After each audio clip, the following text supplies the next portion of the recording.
welcome to my vlog. So that time is naka-OJT ko dira sa Vera Hotel Boracay. So first ko na-assign sa department is ang housekeeping or ang public area or PA.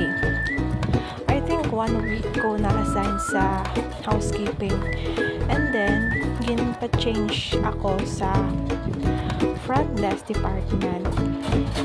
Hasta nga natapos na ang akong duty sa hotel.